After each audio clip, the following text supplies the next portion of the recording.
ಕಾಲಚಕ್ರ ಹಾಗೆ. ಒಂದು ಕಾಲದಲ್ಲಿ 12 ಗಂಟೆ ಆದರೆ ಅದು 6 ಗಂಟೆಗೆ ಬರಲೇಬೇಕು, 6 ಗಂಟೆ ಅಂತ ಅಳೋ ಹಂಗಿಲ್ಲ, ಆ ಸಣ್ಣ ಮುಳ್ಳು 6ರಿಂದ 12ಕ್ಕೆ ಬರಲೇಬೇಕು. ರಾಜಕೀಯವೂ ಕೂಡ ಈ ಕಾಲಚಕ್ರದ ಒಳಗಡೆ ಸಿಲುಕಿದೆ. ಒಂದು ಕಾಲದಲ್ಲಿ ದೇಶಾದ್ಯಂತ ವ್ಯಾಪಿಸಿದ್ದಂಥ ಕಾಂಗ್ರೆಸ್ ಕಳೆದ 10 ವರ್ಷ ಎಲ್ಲಿ ಹೋಗಿತ್ತು, ಏನಾಗಿತ್ತು ಅನ್ನೋದು ಗೊತ್ತಾಯಿದೆ. 1987ರಲ್ಲಿ 2 ಸ್ಥಾನ ಇದ್ದಂಥ ಬಿಜೆಪಿ ಕಳೆದ 10 ವರ್ಷದಲ್ಲಿ ಅದರ ನಾಗಾಲೋಟ ಏನಾಗಿತ್ತು ಅನ್ನೋದು ಕೂಡ ನಿಮಗೆ ಗೊತ್ತಾಯಿದೆ. ಆದರೆ 18ನೇ ಲೋಕಸಭಾ ಚುನಾವಣೆ ಇವೆಲ್ಲದಕ್ಕೂ ಬೇರೆಯ ದಿಕ್ಕನ್ನೇ ತೋರಿಸ್ಬಿಟ್ಟಿದೆ. ಒಂದು ಕಡೆ ನರೇಂದ್ರ ಮೋದಿ ನಂಬರ್ ಗೇಮಲ್ಲಿ ಗೆದ್ದಿದ್ದಾರೆ, 272 ಗಡಿಯನ್ನು ದಾಟಿದ್ದಾರೆ. ಆದರೆ ನೈತಿಕವಾಗಿ ಅವ್ರಿಗೆ ಸೋಲಾಗಿದೆ. ಕಾಂಗ್ರೆಸ್ ಮಿತ್ರಕೂಟ INDA ಇಂಡಿಯಾ ಅಂತ ಕರೆಸ್ಕೊಳ್ಳುವ ಈ ಮಿತ್ರಕೂಟ ನಂಬರ್ ಗೇಮಲ್ಲಿ ಸೋತಿದೆ. ಆದರೆ ನೈತಿಕವಾಗಿ ಪ್ರಧಾನಿ ಮೋದಿಯ ಆಡಳಿತದ ನೆಗೆಟಿವ್ ಪಾಯಿಂಟ್ಸ್ಗಳನ್ನು ಜನರ ಮುಂದೆ ಇಡೋದಕ್ಕೆ, ಅದನ್ನು ಮತಗಳ ಕನ್ವರ್ಟ್ ಮಾಡ್ಕೊಳ್ಳೋದಕ್ಕೆ ಬಹಳ ಯಶಸ್ವಿ ಆಗಿದೆ ಅನ್ನುವಂಥ ವಿಚಾರ ಬಹಳ ಸ್ಪಷ್ಟವಾಗಿ ಗೊತ್ತಾಗಿದೆ.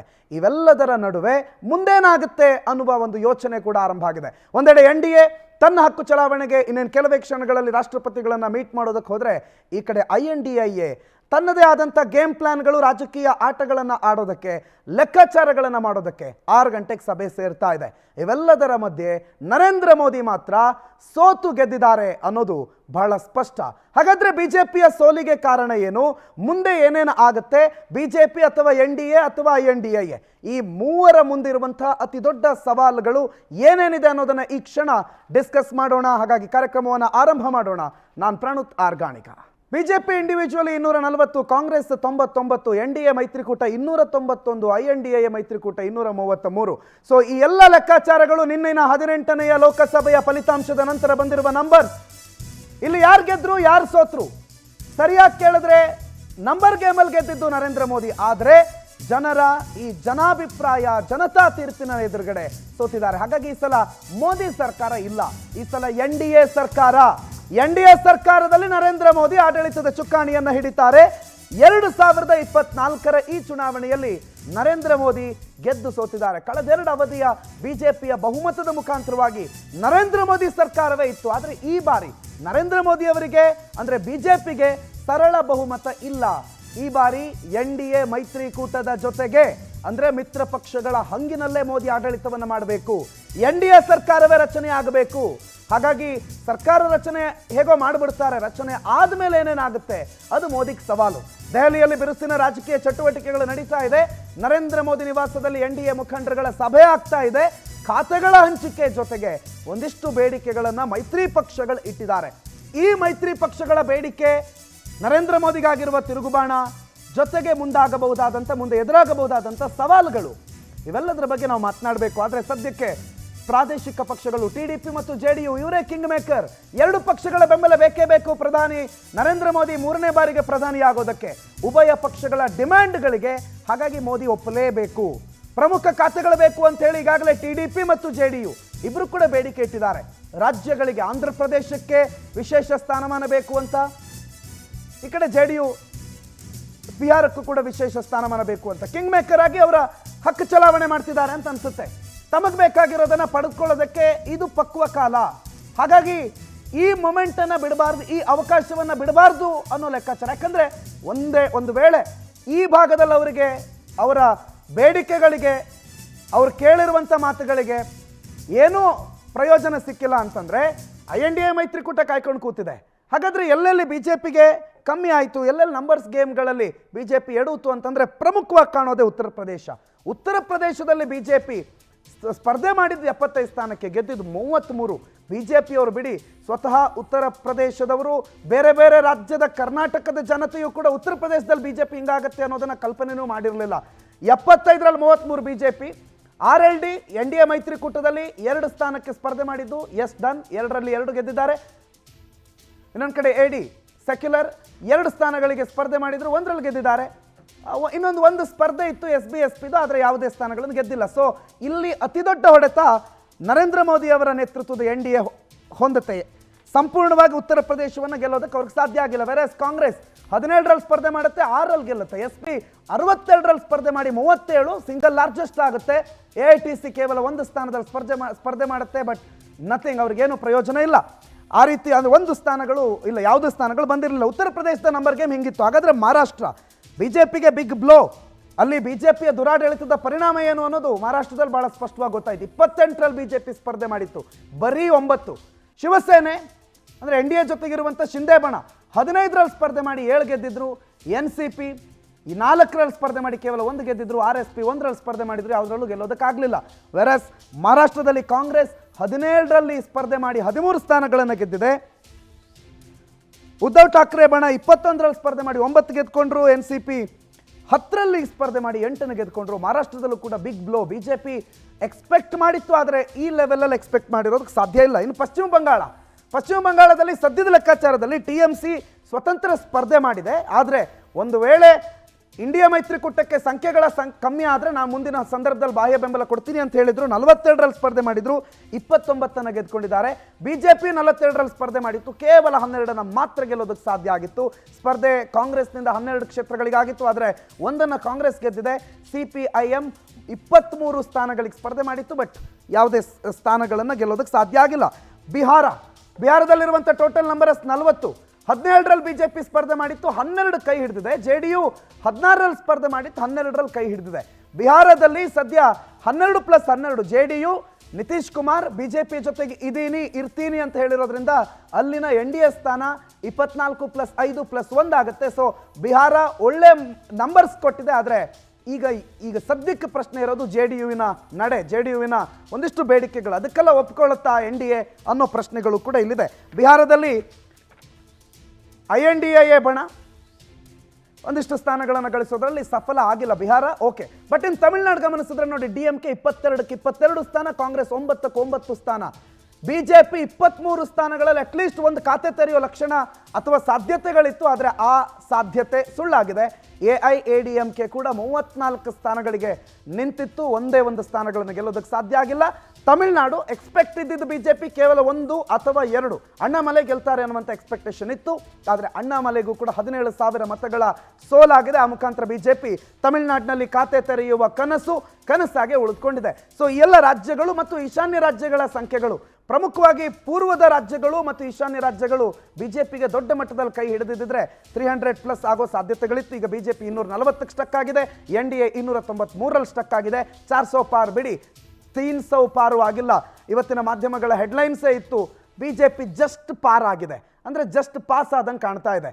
ನಂಬರ್ಸ್ ಅಷ್ಟೇನು ಖುಷಿ ಕೊಡುವಂಥದ್ದಲ್ಲ. ಇದೇ ವಿಚಾರದ ಬಗ್ಗೆ ಮಾತನಾಡೋಣ, ಮುಂದಿನ ಸಾಧ್ಯಾಸಾಧ್ಯತೆಗಳ ಬಗ್ಗೆ ಮಾತನಾಡೋಣ, ಬಿಜೆಪಿ ಎಡವಿದ್ದಲ್ಲಿ ಅನ್ನೋದ್ರ ಬಗ್ಗೆ ಮಾತನಾಡೋಣ. ಈ ಕಾರ್ಯಕ್ರಮದ ನನ್ನ ಜೊತೆಗಿದ್ದಾರೆ ರಾಕೇಶ್ ಶೆಟ್ಟಿ ಸರ್. ಮೊದಲಿಗೆ ಅವರನ್ನ ಕಾರ್ಯಕ್ರಮಕ್ಕೆ ಸ್ವಾಗತ ಮಾಡ್ಕೋತೀನಿ sir. Welcome to the show sir. ಹಾಗೆ ಕಾಂಗ್ರೆಸ್ನ ವಕ್ತಾರರು ನಟರಾಜ್ ಗೌಡ್ರು ನಮ್ಮ ಜೊತೆ ಇದ್ದಾರೆ. ಗೌಡ್ರೆ, ಕಾರ್ಯಕ್ರಮಕ್ಕೆ ಆತ್ಮೀಯ ಸ್ವಾಗತ. ನಮಸ್ತೆ. ಹಾಗೆ ಹಿರಿಯ ಪತ್ರಕರ್ತರು ಸಿದ್ದರಾಜು ಸರ್ ಇದ್ದಾರೆ. ಸರ್, ನಿಮಗೂ ಕೂಡ ಆತ್ಮೀಯವಾದಂಥ ಸ್ವಾಗತ. ಇನ್ನೇನು ಕೆಲವೇ ಕ್ಷಣಗಳಲ್ಲಿ ಬಿಜೆಪಿ ವಕ್ತಾರರು ಕೂಡ ನಮ್ಮನ್ನು ಕುಡ್ಕೋತಾರೆ, ಜೊತೆಗೆ ಮತ್ತಿಷ್ಟು ರಾಜಕೀಯ ವಿಶ್ಲೇಷಕರು ಕೂಡ ನಮ್ಮನ್ನು ಕೆಲವೇ ಕ್ಷಣಗಳಲ್ಲಿ ಕುಡ್ಕೋತಾರೆ. ಸರ್, ಬಿಜೆಪಿಯ ಸೋತು ಗೆದ್ದಿರುವ ಬಿಜೆಪಿ ಗೆದ್ದು ಸೋತಿರುವ ಬಿಜೆಪಿ, ಸೋತು ಗೆದ್ದಿರುವಂಥ INDA ಮೈತ್ರಿಕೂಟ, ಮುಂದಿರುವಂಥ ಸಾಧ್ಯತೆಗಳು ಮತ್ತು ಸವಾಲುಗಳು, ಈಗ ಆಗಬಹುದಾದಂಥ ರಾಜಕೀಯ ಸಮೀಕರಣಗಳು. ಡೆಲ್ಲಿ ಅಂತೂ ಈಗ ಹಾಟ್ ಫೇವರೇಟ್ ಸ್ಪಾಟ್ ಆಗಿದೆ. ರಾಜಕಾರಣ ಮತ್ತು ಅಧಿಕಾರ ಹಿಡಿಯುವ ಕಸರತ್ತುಗಳು ನಡೀತಾ ಇದೆ. ಆಲ್ಮೋಸ್ಟ್ ಇಡೀ ದೇಶದ ಎಲ್ಲ ರಾಜ್ಯಗಳ ಎಲ್ಲ ಪಕ್ಷಗಳು ಆಲ್ಮೋಸ್ಟ್ ಅಲ್ಲೇ ಇದ್ದಾರೆ. ಏನಾಗ್ಬೋದು ಸರ್ ನಿಮ್ಮ ಅಂದರೆ 3.2 ಆಗ್ಬೋದು, ಬಟ್ ರಾಜಕೀಯ ಅಥವಾ ಈ ಮೋದಿ ಆಡಳಿತ, ಸುಭದ್ರ ಆಡಳಿತ, ಮೋದಿ ಸರ್ಕಾರ ಇರೋದಿಲ್ಲ, ಏಕಚಕ್ರಾಧಿಪತ್ಯ ನಿಂತು ಹೋಗಿದೆ. ಇಲ್ಲಿ ನೀವೇ ಹೇಳಿದಾಗೆ ಈಗ ಗೆದ್ದು ಸೋತಿದ್ದಾರೆ ಏನಕ್ಕೆ ಮತ್ತು ಸೋತು ಗೆದ್ದಿದ್ದಾರೆ ಏನಕ್ಕೆ ಅಂತ. ಫಸ್ಟ್ ಆಫ್ ಆಲ್, ಈ ಕೈಂಡ್ ಆಫ್ ಎಕ್ಸಿಟ್ ಪೋಲ್ ರಿಸಲ್ಟ್ಗಳನ್ನು ನೋಡಿದರೆ, ಈಗ ಬಂದ ರಿಸಲ್ಟ್ಗೂ ನೋಡಿದರೆ it is a unexpected result ಅಂತ ಜನಗಳು ಹೇಳಿದರೂ ಕೂಡ there was a under current election. ನಾನು 100 ಸಲ ಹೇಳಿದ್ದೀನಿ, there is a silent poll. ಈ ಸಲ ಲೌಡ್ ನಾಯ್ಸ್ ಪೋಲಿಂಗ್ ಆಗಿಲ್ಲ, ಸೈಲೆಂಟ್ ಪೋಲ್ ಆಗಿದೆ ಅಂತ ನಾನು ಹೇಳ್ತಾ ಇದ್ದೆ. ಮುಂಚೆಯಿಂದನೇ ಹೇಳ್ತಾ ಇದ್ದೆ, it is very tough to analyse this time voters ಏನು ಮಾಡಿದ್ದಾರೆ ಅಂತ. ಇನ್ಕ್ಲೂಡಿಂಗ್ ಕರ್ನಾಟಕದಲ್ಲಿ ಗ್ಯಾರಂಟಿಗಳು ಇದ್ದರೂ ಕೂಡ ಈವನ್ ಪ್ರೆಸೆಂಟ್ ಗೌರ್ಮೆಂಟ್ಗೆ ಕೈ ಹಿಡಿದಿದ್ದಾರಾ ಇಲ್ಲ ಅಂತ ಈಗಲೂ ಹೇಳಲಿಕ್ಕಾಗ್ತಾ ಇಲ್ಲ. That is what they are going to today. ಇವತ್ತು 9 ಸೀಟುಗಳನ್ನು ಸಿದ್ದರಾಮಯ್ಯ ಗೌರ್ಮೆಂಟ್ DK ಶಿವಕುಮಾರ್ ನೇತೃತ್ವದಲ್ಲಿ ಬಂದರೂ ಕೂಡ ಈ ಅನಾಲಿಸಿಸ್ ಮಾಡಲಿಕ್ಕೆ ಆಗ್ತಾ ಇಲ್ಲ ವೆದರ್ ಈ ನಿಮ್ಮ ಪಂಚ ಗ್ಯಾರಂಟಿಗಳು ವರ್ಕ್ ಆಗಿದ್ದಾವೋ ಇಲ್ವಾ ಅಂತ.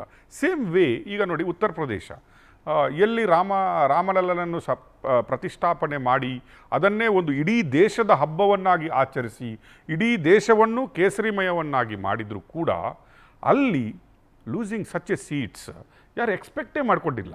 ನಿಮಗೆ ಶಾಕಿಂಗ್, ಈಗ ಬಿ ಜೆ ಪಿ ಸೋತಿದ್ದಲ್ಲಿ, ಬಿ ಜೆ ಪಿ ಸೋತಿದ್ದು ಫಸ್ಟ್ ಉತ್ತರ ಪ್ರದೇಶದಲ್ಲಿ, that is one.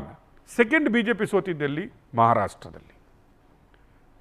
ಮೂರನೇದ್ದು little bit down ಕರ್ನಾಟಕದಲ್ಲಿ, ರಾಜಸ್ಥಾನದಲ್ಲಿ. ಏನಕ್ಕೆ ಸೋತ್ರು ಅಂತ ಫಸ್ಟ್ ಆಫ್ ಆಲ್ ನನ್ನ ಪ್ರಕಾರ ಫಸ್ಟ್ ಬಿ ಜೆ ಪಿ ಕೆಲವು ಕಡೆ ಎಡವಿದ್ದೇನೆಂದರೆ ಏಕಾಧಿಪತ್ಯ ಸಾಬೀತು ಮಾಡಲಿಕ್ಕೆ ಹೋಗೋದು, ಒನ್ ಮ್ಯಾನ್ ಶೋ.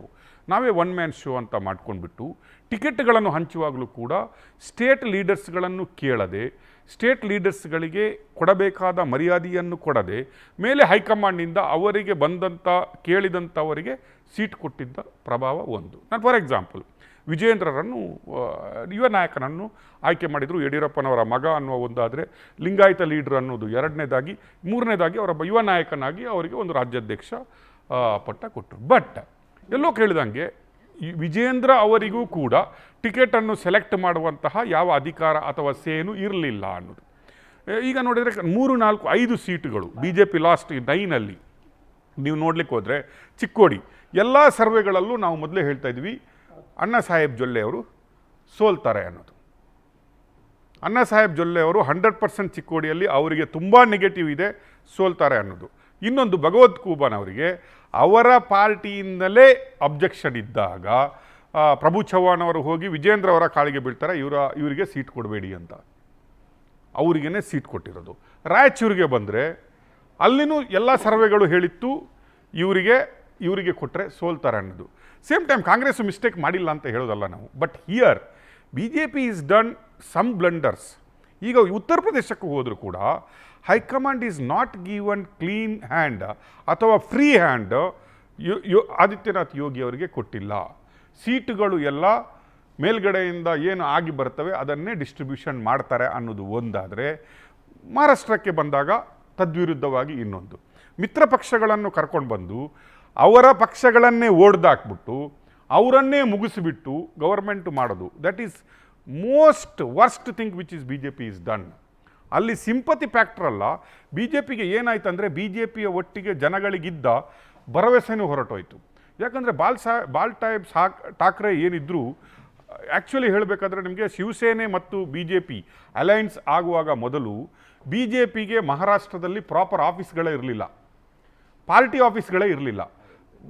ಮಹಾರಾಷ್ಟ್ರದಲ್ಲಿ ಎಷ್ಟು ಶಿವಸೇನಾ ಶಾಖೆಗಳಿತ್ತು ಆ ಎಲ್ಲ ಶಾಖೆಗಳು ಬಿ ಜೆ ಪಿಯ ಆಫೀಸ್ಗಳಾಗಿ, ಮಿತ್ರ ಪಕ್ಷದ ಆಫೀಸ್ಗಳಾಗಿ ಕನ್ವರ್ಟ್ ಆದವು. By the way when Uddhav wanted to take him on charge, ಮೊದಲ ಬಾರಿ ಅವರಿಗೆ ಬಿಟ್ಕೊಡ್ತಾರೆ, ಫಡ್ನವೀಸ್ ಅವರು ಸಿ ಎಮ್ ಆಗ್ತಾರೆ. ಎರಡನೇ ಬಾರಿಗೆ ಬಂದಾಗ ಅವರು ಬೇಡಿಕೆ ಇಡ್ತಾರೆ, ಈ ಸಲ ನಮಗೆ ಬಿಟ್ಕೊಡಿ, ನೀವು ಡಿ ಸಿ ಎಮ್ ಸ್ಥಾನವನ್ನು ಕೊಡಿ, ನಮಗೆ ಬಿಟ್ಕೊಡಿ ಅಂತ ಹೇಳಿದಾಗ ಅವರೊಟ್ಟಿಗೆ ಮಾಡದೆ ತನ್ನ ಎನ್ ಸಿ ಪಿಯನ್ನು ತನ್ನ ವಿರೋಧಿ ಪಕ್ಷ ಅಂತ ಗುರುತಿಸಿಕೊಂಡ ಬಂದ ಬಿ ಜೆ ಪಿಯವರು 5:30 ಗಂಟೆಗೆ ಬೆಳಿಗ್ಗೆ ಪ್ರಮಾಣ ವಚನ ಸ್ವೀಕರಿಸ್ತಾರೆ. ಅದು ಬಿದ್ದೋಗುತ್ತೆ. ಪುನಃ ಶಿವಸೇನೆಯನ್ನೇ ಹೊಡೆದು ಬಿಡ್ತಾರೆ. ಶಿವಸೇನೆಯ ಬಣನೇ ಒಂದು ಬೇರೆ ಬಂದು ಗೌರ್ಮೆಂಟ್ ಮಾಡ್ತಾರೆ. ಬಾಲ್ಸಾಹೇಬ್ ಠಾಕ್ರೆಯ ಏನು ಒರಿಜಿನಲ್ ಪಕ್ಷ ಇತ್ತು ಅವರಿಗೇನೆ ಪಕ್ಷದ ಚಿಹ್ನೆ ಸಿಗದಂತಹ ಸ್ಥಿತಿಗೆ ತಂದಿಡ್ತಾರೆ. Same they tried with N C P.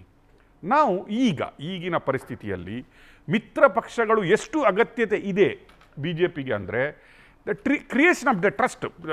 ಮೋದಿಯವರಿಗಿರುವ first challenge ಏನಂದರೆ to create the trust in collusion parties ಇದಲ್ಲ, ಬೇರೆ ಪಾರ್ಟಿಗಳಿದ್ದಾರಲ್ಲ, ಹೌದು ಇವರನ್ನು ನಂಬಬಹುದು ನಾವು, ಆ ಟ್ರಸ್ಟ್ ಕ್ರಿಯೇಟ್ ಮಾಡೋದೇ ದೊಡ್ಡ ಚಾಲೆಂಜ್ ಆಗಿದೆ ಇವತ್ತು.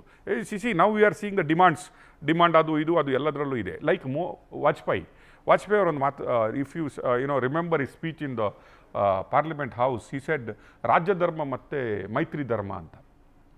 ದರ್ ಇಸ್ ಎರಡು ಧರ್ಮಗಳ ಬಗ್ಗೆ ಅವರು ಮಾತಾಡ್ತಾರೆ.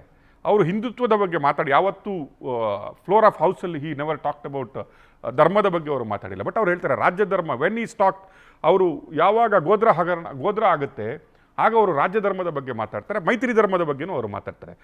ಒಂದು ಸೀಟಿಗಾಗಿ ಅವರು ತನ್ನ ಪಾರ್ಟಿನ ಬಿಟ್ಕೊಡ್ತಾರೆ, ರಿಸೈನ್ ಮಾಡ್ತಾರೆ.